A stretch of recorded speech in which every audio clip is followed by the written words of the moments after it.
everyone, Milla here. Today we're going to take a look at my 1995 BMW M3.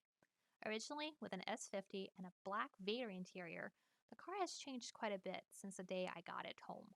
Now originally I found this car through a friend who had offered me a 1995 M3 with a supercharger who needed some work.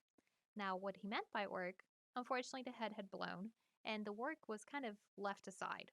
The car was in immaculate condition, great paint, great interior, and an awesome way to start a race car.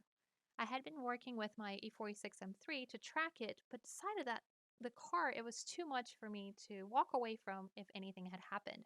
So this car just landed on my hands at the right time. So to make it into a viable track car, a couple things had to go and a couple things had to be put in.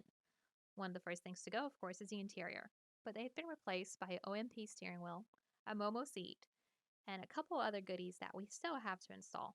As you can tell, I'm not done taking it all apart. We still have lots of wiring, but we needed to make sure the car would run before we went that far.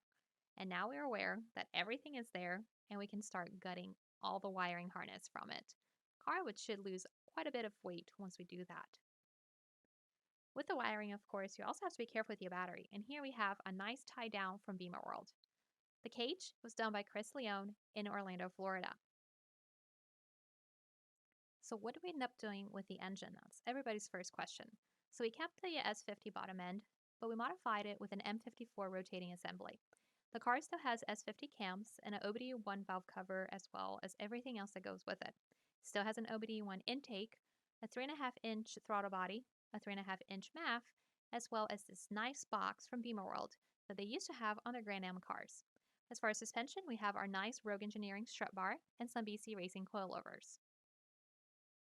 And here we have a picture of the Active AutoWorks race header and a little bit of a cameo from Nurple. So to end, I wanted to say thank you to the guys at Beamer World, but most of all, thank you so very much to Ben with Rogue Engineering. Without his support, this car would never have made it off the ground. So thank you, Ben. Thank you, Rogue. We appreciate it. And with that, we'll see you during the next video. Bye!